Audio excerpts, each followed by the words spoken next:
All right, let's get started. So we have three amazing panelists today who we are very thankful are joining us. And first, I would like to introduce Hudson Taylor. Hudson Taylor is the founder and executive director of Athlete Ally. He is a former wrestling coach at Columbia University and a prominent straight ally and civil rights activist of LGBTQ rights. Hudson was a three-time All-American wrestler at the University of Maryland, and he was also a theater major where he witnessed a lot of his friends coming out. Athlete Ally's mission is to end the rampant homophobia and transphobia in sport and to activate the athletic community to exercise their leadership to champion LGBTQ equality. So thank you, Hudson, for joining us. Thanks for having me. Great. And next up is Ashlyn Johnson. Ashlyn is the founder of the Inclusion Playbook. She is an attorney, equity and inclusion strategist, and is a former Division I women's basketball player. Shout out to the Hoopers. I also played college basketball. So I'm so happy to have you join us, Ashlyn. She has over a decade of civil rights experience working with social justice communities, advising sports leaders, and serving in leadership roles in advocacy organizations. Thanks for having me on. Thanks, Ashlyn. All right, and then next up, Joshua Dixon is a Southern California resident. He is an athlete, entrepreneur, co-owner of the NWSL Chicago Red Stars. Originally from Silicon Valley, Dixon garnered athletic success at Stanford University, and upon graduation, brought his talents to the U.S. men's gymnastics national team through 2 Olympic cycles. We're going to be diving into Josh's background. So Josh, welcome. Thank you so much for joining us. Yeah, thanks for having me. Awesome. So again, thanks to everybody who is joining us. We're going to kind of go through this webinar in 3 different parts. The first is just talking about the present reality of LGBTQ youth in sports. Then we want to get into really specific, tangible tips and tools that coaches, parents, athletes, and leaders can utilize with their teams. And then also look towards the future of youth and high school sports. And so to kick us off, Ashlyn, can you share what the current research is showing about LGBTQ youth participating in sport, just to kind of set the context and baseline of the conversation? Oh, yes, absolutely. So what we're seeing is while the world is becoming more accepting of LGBTQ people, and there are more professional athletes who are out, LGBTQ youth are still struggling and left on the sidelines. 3 major issues include outness, safety, and participation. So when it comes to participation, the national average for youth participating in sport is around 68%. But what we see for LGBTQ youth is it's only around 24%. And that number drops significantly for trans youth. Trans girls are only participating at a percent of 14%, and trans boys are participating at a percentage of 12%. What we're also seeing is that in the space of school spaces and gym class, 62% of trans kids are not participating in sports because of their gender identity. So it's a big issue with just having trans and LGBTQ athletes in sports in general. When it comes to outness, most LGBTQ athletes are not even out to their coaches. What we've seen is 4 out of 5 LGB athletes are not out to their coaches about their sexual orientation. And around 83% of trans athletes are not out to their coaches about their gender identity. And so in addition to the issue of participation, you have this situation where athletes don't even feel like it's safe to be out. And what we're also seeing is that with safety, most LGBTQ athletes do not even feel safe in the locker room or the bathroom. So why this matters is we have this large segment of vulnerable youth who just are not having or access to the benefits of sports. Like we know that sports lead to better grades, better self-esteem, better mental health outcomes, better physical health outcomes. And we know the LGBTQ youth community is very, very much in need of a lot of the benefits of sports. But just because of some of the issues of participation, safety, and outness, LGBTQ youth are again being left on the sidelines.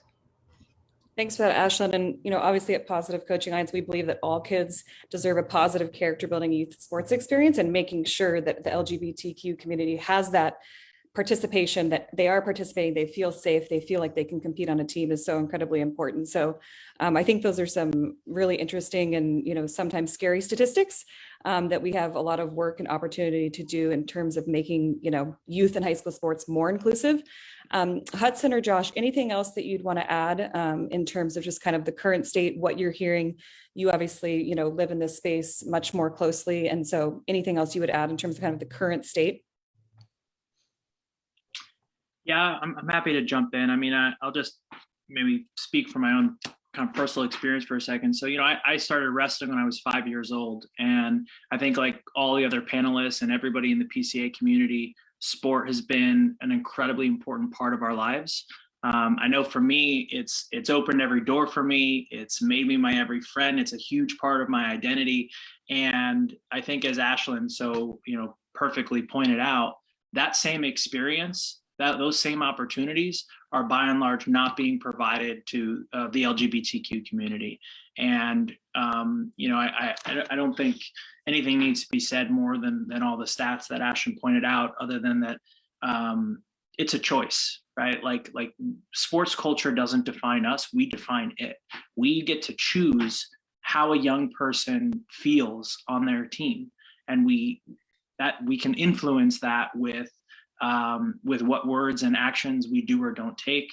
And so, there's a lot to be proud of. There's a lot of progress being made within teams and leagues and at every level of sport, but that pace of progress is certainly not distributed equally. And a lot of times what determines how inclusive a team is, how inclusive a sporting environment is, it starts with our leaders, it starts with our captains, our coaches, which I know we're going to get into in a little bit, but yeah, we know sport offers unparalleled physical, social, and emotional growth for its participants. And just the truth is that for our LGBTQ young people, many of those opportunities are not, that access, that safety, that participation is just not there for so many of our young people. Absolutely. And Josh, I mean, we know that you're a part owner of the NWSL Chicago Red Stars. And I think thinking kind of about the current state of just LGBTQ community, you look at last week, the Las Vegas Raiders, Carl Nassib came out as gay, making him the first openly gay active NFL player. Yeah. The NFL and the Raiders promptly shared their support on social media. And I think, Positive Coaching Alliance being in the youth and high school sports space, we of course have a lot of professional team partners. And sometimes people wonder, how do these pro athletes, these pro teams affect youth and high school sports? And so maybe from your perspective, can you talk a little bit about what does that type of public coming out from a Carl Nassib mean to those youth and high school athletes? Oh, it means the world, because from the professional lens, it's like professional sports, that's a sense of civic pride for any city, any community, age, creed, race, gender. So it transcends way beyond that moment, that headline, that team, that jurisdiction. And there's guys in football, girls in football, seeing that, being like, oh my God. There's athletes in other sports looking at that, but, oh wow, okay, obviously we have an NFL player. The NFL is a huge operation and a very well-known sport. So like that trickles down, that visibility, we all hear visibility matters. That trickles down to so many different arenas for youth athletes. It's quite incredible. I loved your point about civic pride. And I think too, when you think about, a lot of conference competitions or championships are sometimes played at professional sporting arenas. Mm-hmm. And so Hudson and Ashlyn, is there anything from your perspective, just in terms of kind of pro sports teams' visibility and role in the community in terms of furthering that inclusive space for the LGBTQ community? Ashton, you want to go first? Yeah, so a lot of these events are being played at professional arenas, and we know that they're going to play a very major role when it comes to youth sports in the future, especially given a lot of the funding that we've seen being cut when it comes to youth sports. So what we need for these pro organizations to do is have clear LGBT inclusion policies, not just for their teams, but also for their fans. Because what we know from research is a lot of the homophobia and transphobia that we're seeing in sports isn't happening necessarily on the court or the field of play, but it's happening in the stands. So just having very good public accommodation protections for LGBTQ people is important, and making sure that you have fan codes of conduct that include homophobia and transphobic language.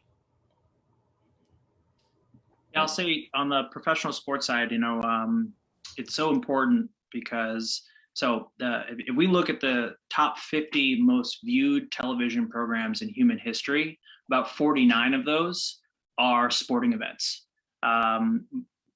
Sport touches all of our lives in so many different ways. As I think Josh alluded to, right? It speaks every language. It cuts across borders. It just makes people a part of a larger community in a really unique way. And every time a team, a league, a person in a position of power sends a signal that helps to dismantle a form of oppression or discrimination, that signal is heard by somebody. That signal is seen by a person, and that means that person might, then feel comfortable picking up that softball or that baseball or that basketball. That means that young person might say, you know what, I'm going to come back to practice tomorrow, when maybe they were thinking about hanging up their cleats. So those signals make all the difference in the world. And I just think, when we look at I think Ashlyn also mentioned kind of the fan base side of things. The number of people that walk through the turnstiles at a professional sports venue is massive. I think LA Dodgers, there's something like 2.5 million visitors in their ballpark annually. So when you pull that, when you sort of pull the camera back and you look at across all professional sports, there's about 150 million people who are walking into professional sporting events each year in the United States. And so each one of those moments is an opportunity to show support for and inclusion of the LGBTQ community. And now every time Carl plays, that's an opportunity to have that visibility, to make that statement to every LGBTQ young person who's a fan or an athlete or who just didn't think that sport was a safe place for them. Yeah, and I think we'll circle back to kind of the pro sports role in youth and high school sports towards the future, because I know, Hudson, you have some thoughts just about, mandates and training that pro sports teams can encourage youth and high school coaches that are part of their system to go through. So we'll circle back to that. I would like to spend, quite a bit of time on today's webinar just about specific tangible tips and tools for youth and high school coaches, parents, to create the most inclusive environment possible. And I will say again, if you're joining on Facebook or you're joining on the webinar, there is a Q&A function. So if you'd like to ask a question for consideration for the panelists, you can feel free to write that in the Q&A and I'll be monitoring that. And so, at Positive Coaching Alliance, we talk about culture, whether that's for a team or an organization, a company, a family, is that it's the way that we do things here. And we are looking at kind of what does that we mean? And how do you make sure that every single child, every single person feels that they are a part of the we? And this includes many different people, many different backgrounds. And so, focusing this conversation around the LGBTQ community, Josh, maybe I'll start with you just from your perspective as a very high level competitive athlete. You've had lots of different coaches, I'm sure, in your career, and just thinking about your experience playing, competing in gymnastics, playing sports growing up. Can you talk about some of the coaches that you've had that created this inclusive environment the best, and what specifically did they do to make you feel welcome?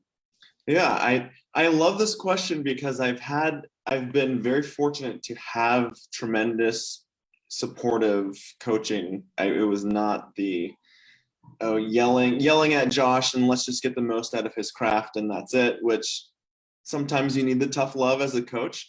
But I'll pinpoint it to JD Reeve. He was my collegiate coach at Stanford. We were put into training groups immediately. And speaking on the we element of everything, yes, it was a known item that okay, great. Here's the Stanford gymnastics system. You're going to go in and you're going to become something great. He took the time, effort, energy to develop the athlete outside of the sport, outside of the confines of the Ford Center for 10 trillion hours a day. It was, hey, how are your friends? What are you doing this weekend? He actually introduced me to mental health services while being an athlete. And a lot of that was because he knew I was struggling with coming out and just being authentically me in whatever shape that looked like. And he positioned it to me as, hey, Josh, we do maintenance for your shoulders, your knees, your Achilles. Now let's do the mental maintenance outside of the arena so that I can actually get you to give me your best every day and we can level you up in that sense. So he made the we a family feel, not just a 5 hours a day, boom, slave labor, and you'll be a brilliant gymnast. So that he really had me buy into that. And it was essentially another father figure. And he did that tremendously well. And coaches do not get enough credit for the work that they do beyond the practice or competitive venue. And he did that like no one else I've ever had as a coach. What an amazing example. And I love the term mental maintenance. I just wrote that down. And I think, just it's a good reminder for coaches who are tuning in or who will watch this, that getting to know your athletes on a personal basis and showing them that you care about them, you value their mental well-being, you value their well-being as a human, that can go a long way and make a deep impact on someone's life forever. Outside of those, statistics and competition and winning and practice and X's and O's. So I love that example. Hudson, you've lived in this space running Athlete Ally and providing lots of tips to coaches, to athletes, to organizations. And so what are some practical tips that you might share specific to youth and high school coaches about creating an inclusive environment for all? Great question. So when I think about how a coach or administrator can create a more inclusive environment, I really like to break it down into 3 buckets of inclusion. So I think most high performing inclusive cultures have three pillars to them. They build safety for their constituents. They have an environment in which people are vulnerable, so they share vulnerability. And then third, they align on purpose. They're really clear, big dreams, big goals. On the build safety piece, it's really, how do you as a coach or a leader make it clear to the full diversity of your athletes that they have a home, that they have a team, that you have their back, that you support and love and are there for them. I think Josh just mentioned so many of those everyday ways in which you can build safety for an athlete. But from an LGBTQ specific perspective, I mean, first, we build safety by getting better educated, right? You are only as able to be a good ally as you are knowledgeable. So it starts by getting better educated, and thank you for showing up here today. It's by being proactive. So I think there's so many coaches who say, you know what, if an athlete came out to me, I would be right there for them. So that's great, yay, awesome. But that athlete probably doesn't know that you have their back because you haven't sent those signals, you haven't said the words. So we have to be proactive about making it clear. You said, Casey, you said about culture, what we are doing here, right?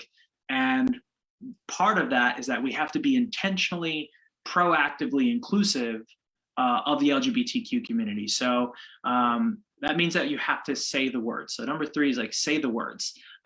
When we look at day 1 of practice, that's probably your best time to set the standards and expectations of behavior. It's the time where you can talk about what kind of conduct and behavior is not acceptable, how you want your teammates to treat each other. And I think within that conversation, it's really important that we say the words sexual orientation, gender identity, LGBT, LGBTQ. There's many ways in which you can be really explicit about saying the words, and it's so critically important that you do. And then lastly, I think on the build safety piece, we have to define consistent lines. So I think so often in sport, there's this culture that grants permission for people to behave in ways that really are completely unacceptable in any other like workplace in the world, right? It's like, oh, well, boys will be boys, like locker room talk, like, and the truth is that, you know, the statistics that Ashlyn mentioned at the top, like those don't change if we don't have a consistent response when somebody says that's so gay, right? So you have to have a clear, a consistent response, and you have to be willing to actually have some repercussions for that, even if somebody uses that language in jest as a joke. So those are all kind of like your build safety pieces. Share vulnerability. It's a couple things. It's one, owning when you make a mistake. And I think that that's can be really hard as a coach. You know, as somebody who used to be a college coach, like I always wanted to have the answer, right? I always wanted, like, if a kid came to me, I'm like, I always want to be there with a ready response, even if I didn't know what the heck I was talking about. And I think sometimes that desire to always know the right answer or to never be wrong can actually be really damaging. You know, I think it can be really healthy to say, you know, team, this is really new for me. I'm trying to be the best ally I can. I'm trying to learn more. So I'm doing this, I'm doing that. I made a mistake. Creating a culture of vulnerability is also critically important. And then lastly, align on purpose is, what are our values? What do we believe in as a team? How are you communicating your core values to your team, not only at the beginning of season, but throughout the entire year? I think when we connect our values to the principles of allyship and inclusion, that's where all of this comes together. But if you don't align on that purpose and why we're here and what we believe in, then it's going to be really hard for you to build that safety and share that vulnerability and kind of create that holistic, inclusive culture.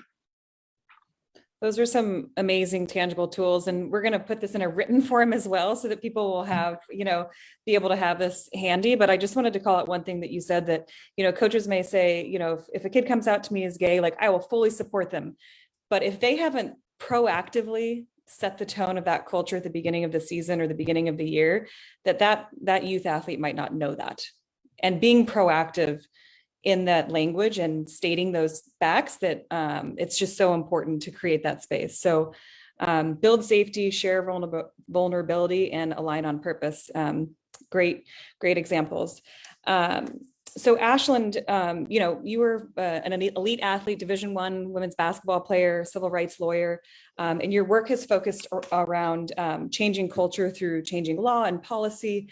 And would love to get your thoughts on how, you know, community leaders and youth sports leaders. I know we have some people from, you know, Parks and Recs departments and other organizations across the US that are tuning in and watching today. What are ways that community leaders can work to create inclusive spaces in sport from an advocacy perspective?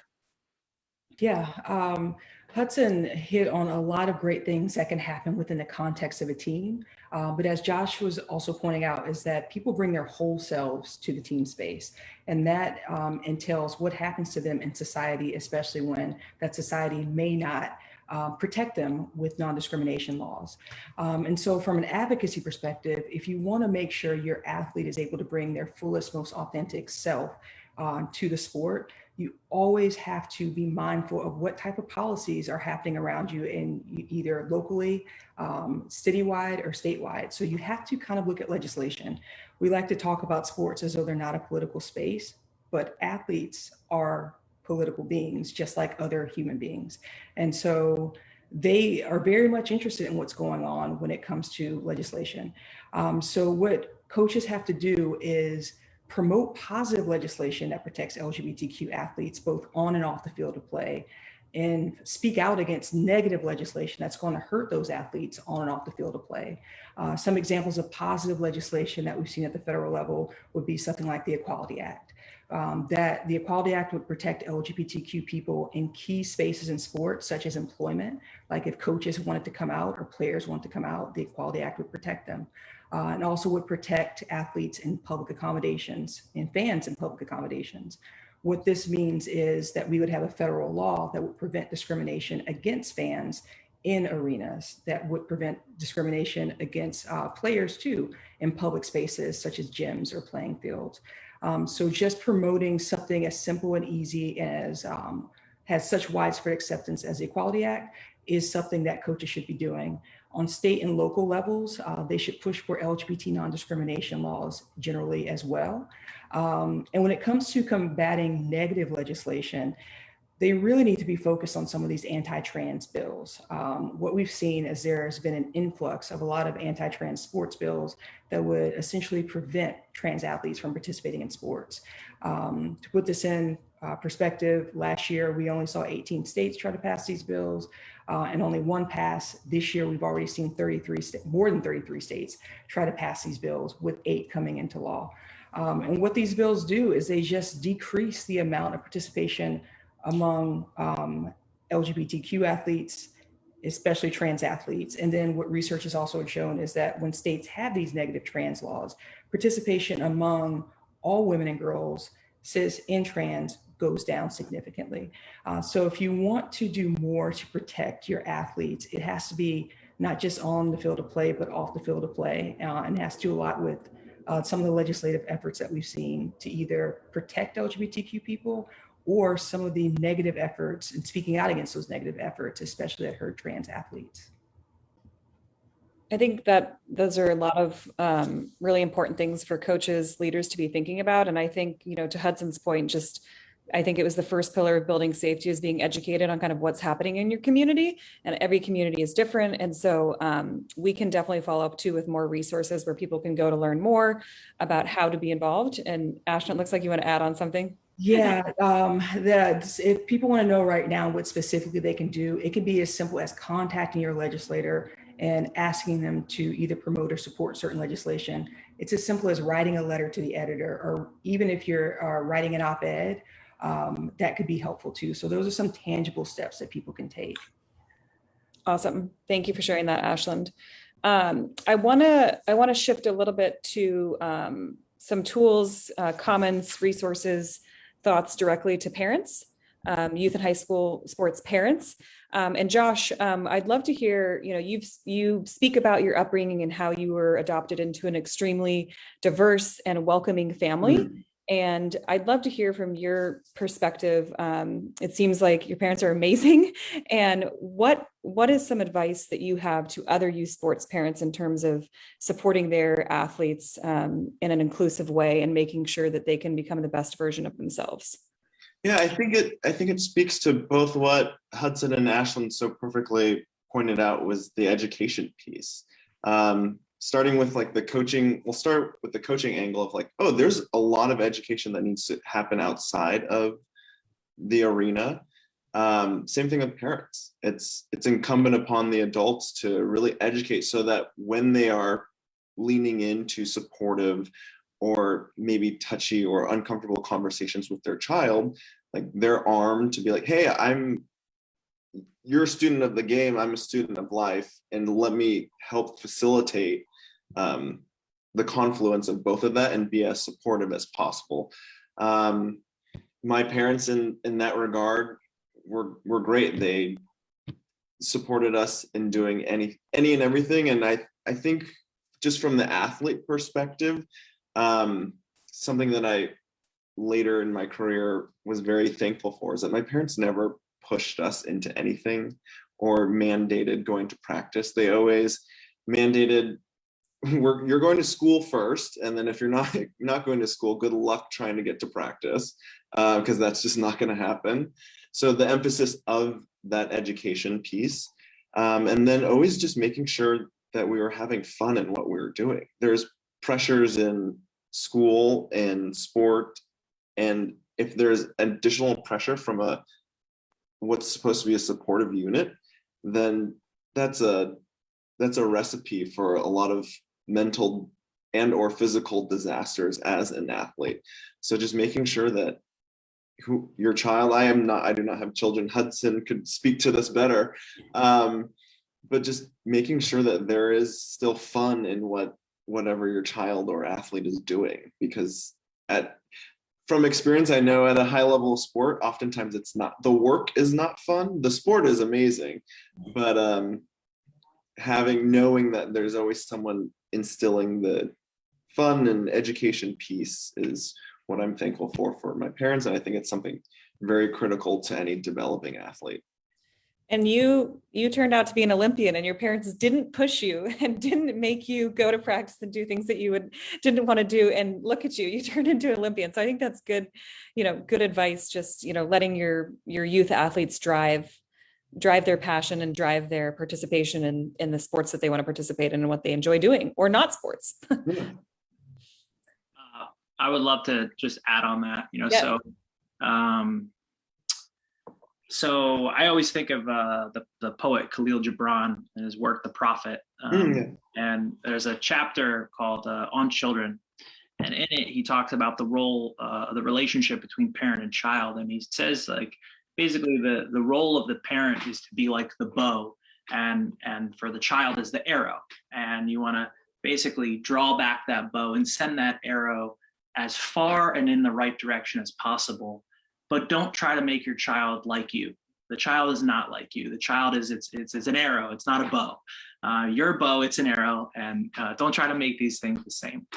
And that always resonated with me, because I feel like, I started wrestling when I was 5, and so many of the kids that I was wrestling with and traveling the country with, I could just see that the parents were not making it about the child. They were making it about themselves, and they weren't actually maybe trying to be the best bow for their child. They were trying to mold the kid into something that was really in their own likeness in some way.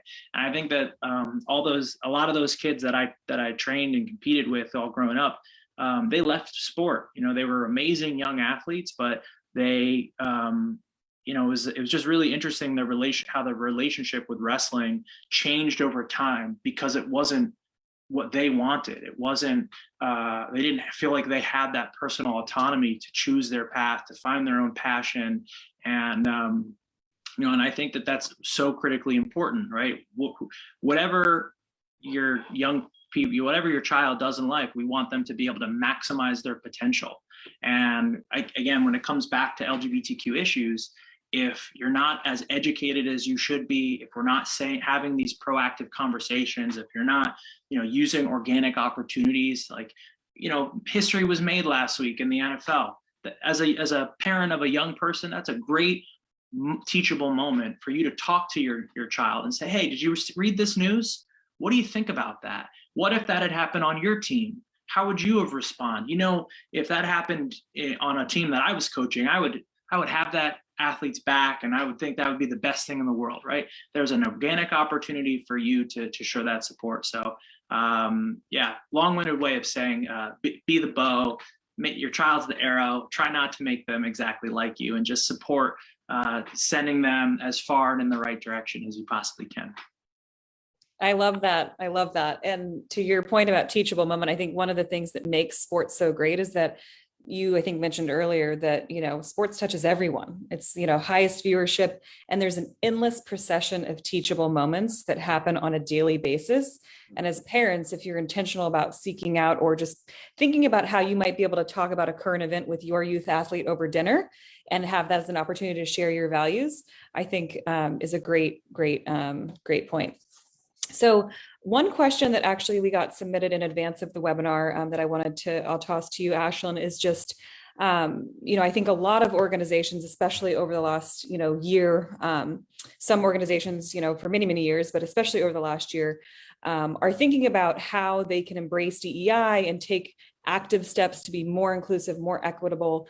And so, Ashlyn, are there any best practices or advice that you can share for those kind of association leaders, boards of directors, executive directors of youth sports organizations, to take those steps in becoming a more inclusive space?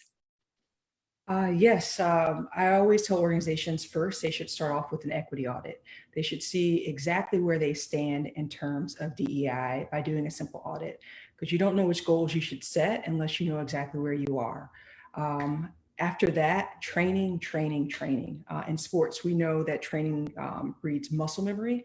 It's the same for DEI.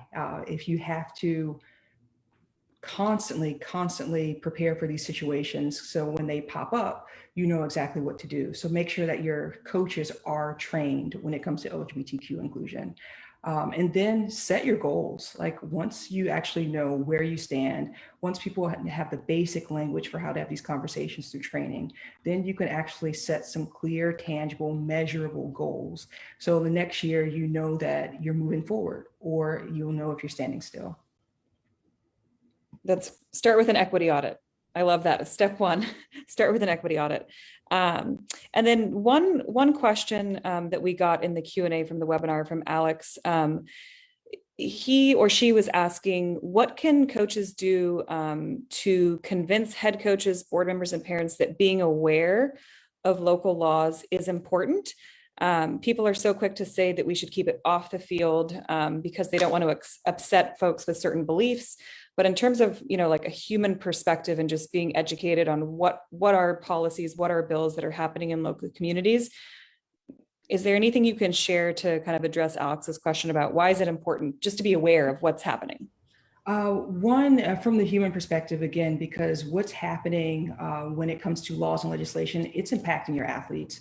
They read those news stories, they see those articles, they hear the rhetoric that's going around about their identity.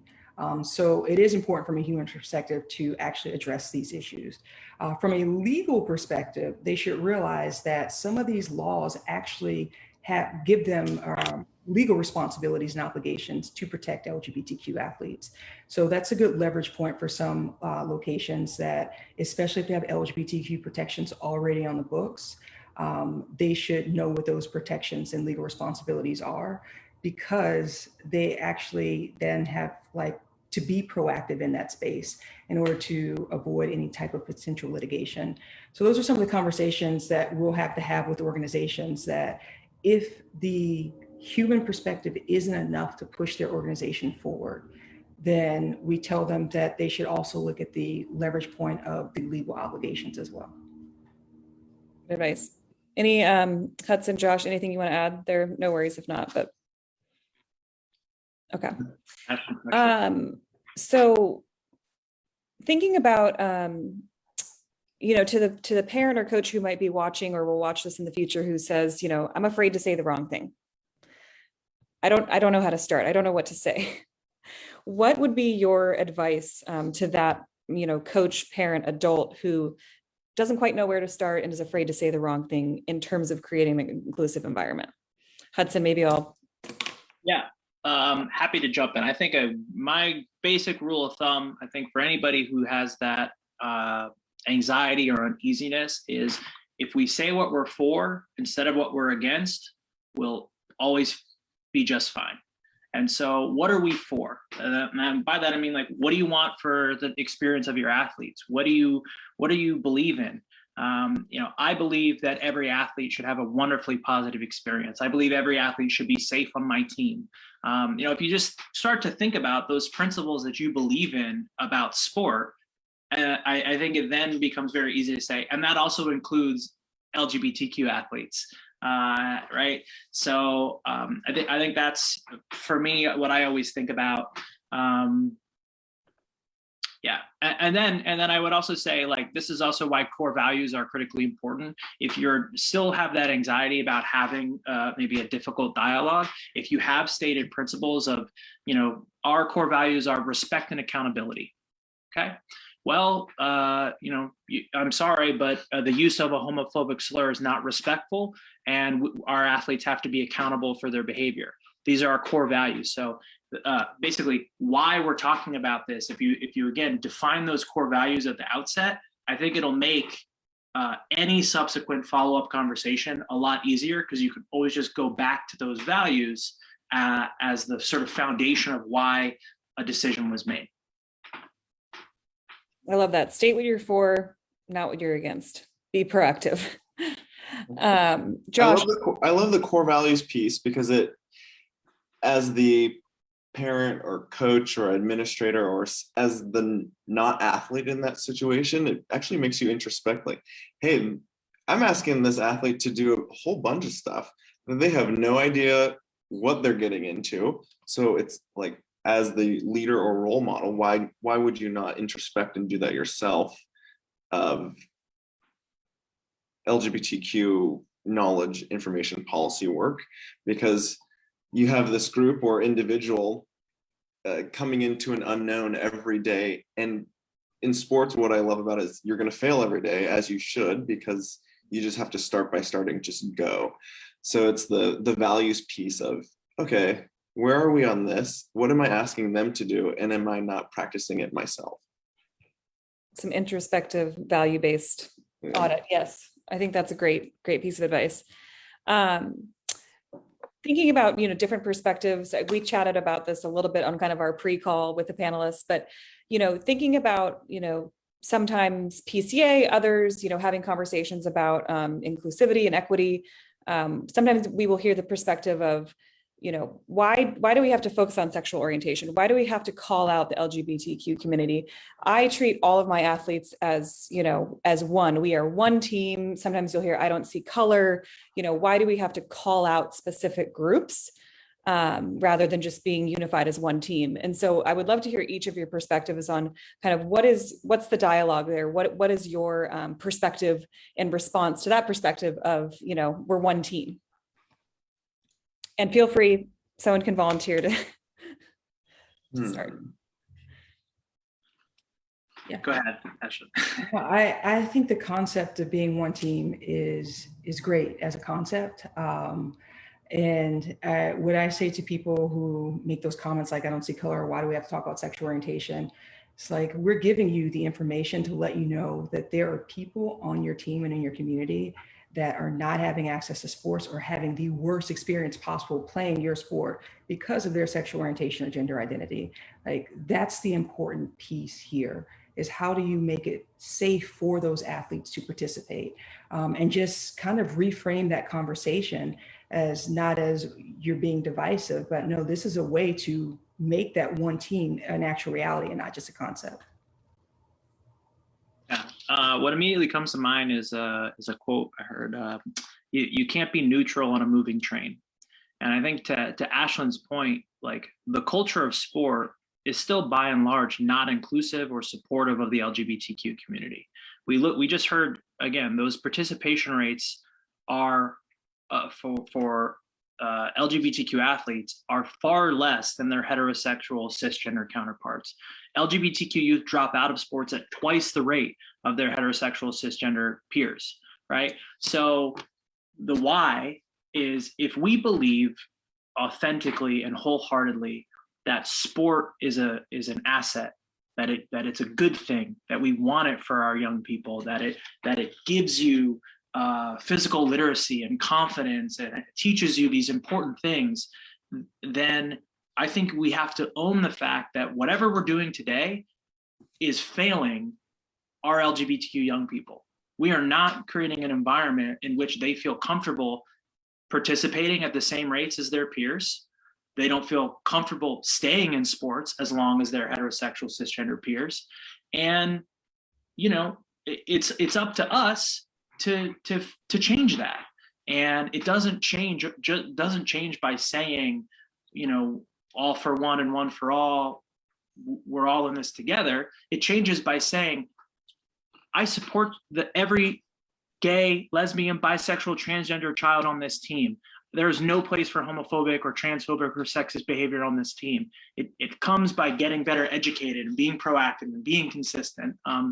So it's so critically important, because a team is the most successful when it is diverse. If every team only had one type of athlete with one type of attitude or technique or body type, it would not be a very successful team, right? Diversity is strength. And when we create an environment in which our LGBTQ athletes cannot be their full, authentic selves, we are hurting our athletic ability as well. So I think for me, it's like all these different things are so critically important.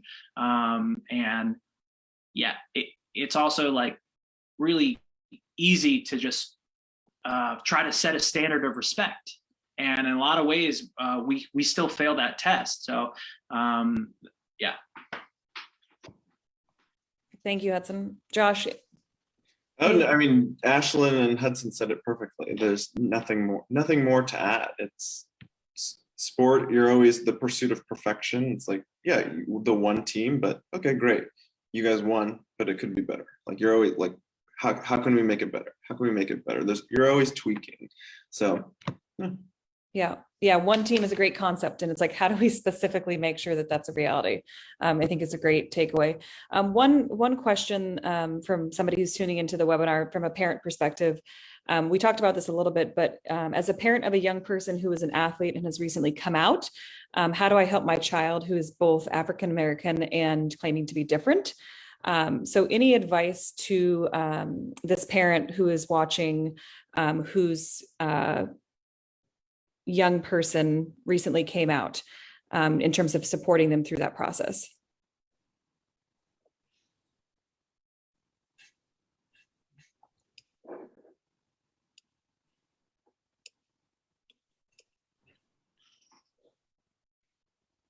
Josh, Ashley. I was gonna offer, there's a really good resource that the Human Rights Campaign has coming out as African American that has some very key specific issues that people live with at the intersection of being Black and LGBTQ. That could be a helpful place to start.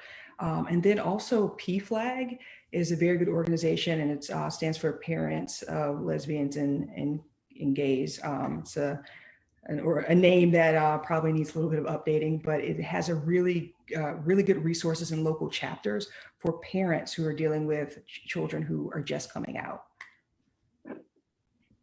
In terms of the resource element, I was going to direct to HRC as well. That was my reference and touch point for that.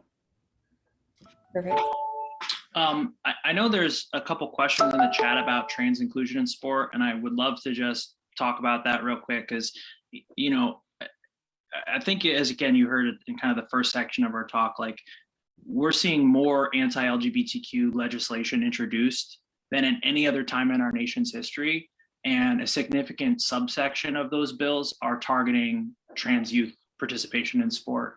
And so I think it's just important to say a few things. I mean, one, basically the kids who could benefit from sport the most are now given the least access, and that's our trans youth. You know, as Ashlyn mentioned, the sort of negative health outcomes, or the sort of CDC risky behavior studies that have been done around drug and alcohol use, suicide ideation, experiences of bullying and harassment. Trans youth are certainly more at risk or more susceptible to so many of those negative experiences. When it comes to like participation, I think it's important just to point out that there's a lot of myths about testosterone's impact on competitive excellence. The human body is complex, and not everybody's body produces the same amount of testosterone.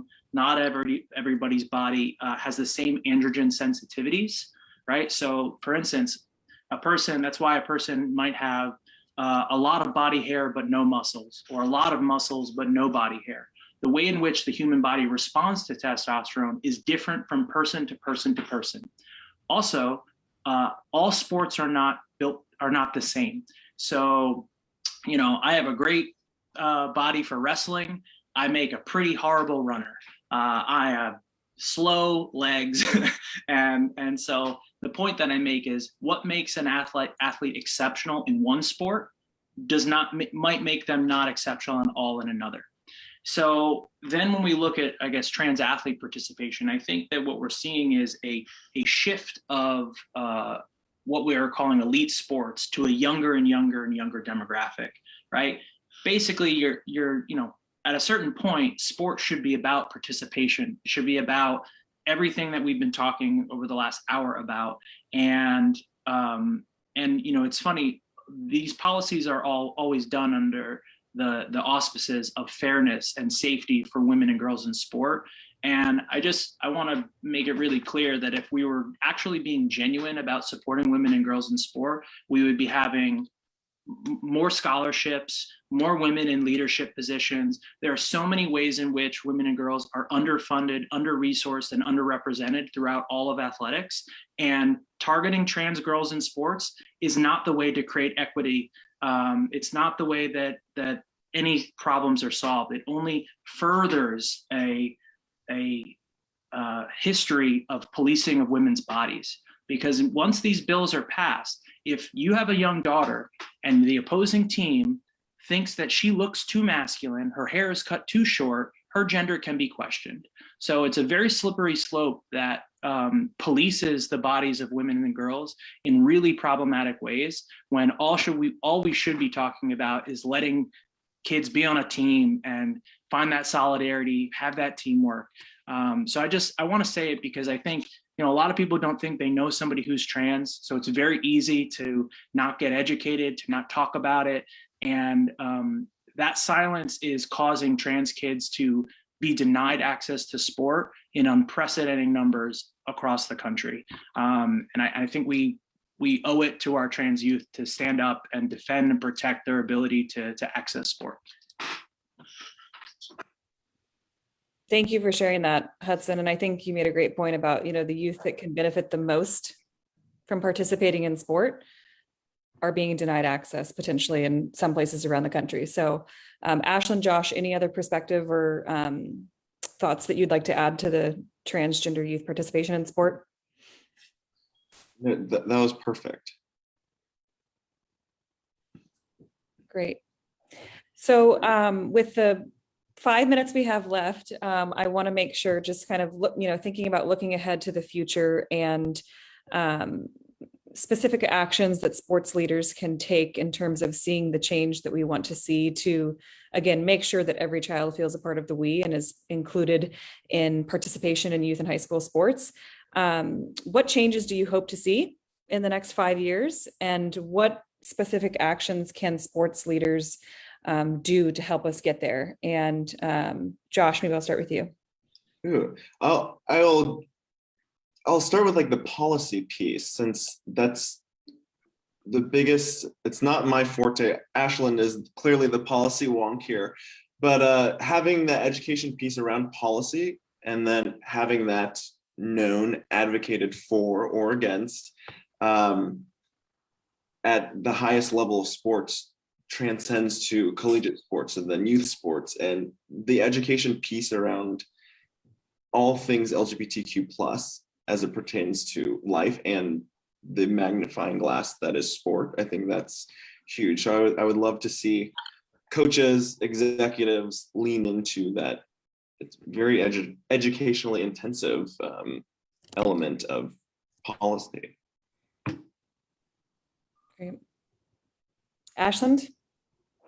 Yeah, in 5 years, I would love to see the participation rates between the LGBTQ youth actually increase and become a little more equal to what we're seeing when it comes to non-LGBTQ youth. I think ways that can happen, with what Josh was saying, is education around policies is also, I think we should also have the implementation of policies. Right now, a lot of national governing bodies don't have trans protection policies. And so in 5 years, it would be great to see a lot of national governing bodies of sports actually have a trans participation policy. And then some of these local parks and rec organizations having a non-discrimination protections for LGBTQ youth in general. Great specific examples. Hudson? Yeah, for me, I think that the one that I always keep coming back to is, so my coaches for me were always like father figures. They're like literally the most important people in my life, and they were central to my upbringing. And yet they were the least knowledgeable when it came to how to create an supportive environment for the LGBTQ community.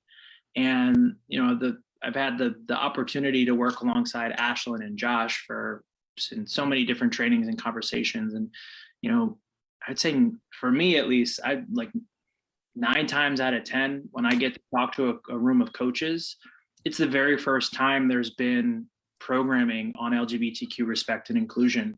Or if it is being offered, it's optional. So what ends up happening is the people who you want to be in the room never are.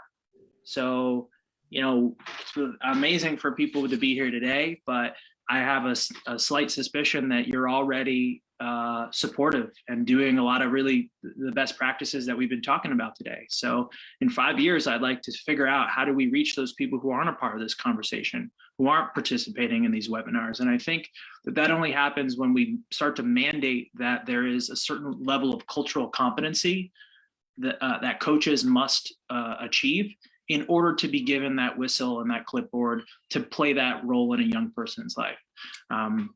That's one thing I think I'd really like to see, and it's not only for the LGBTQ community, but it's for kids with differing abilities or different socioeconomic backgrounds. Like there's so many layers to what makes a person unique and special, and I think our coaches should be well equipped to support and embrace that full quilt, or that full spectrum of who our young people are in sports.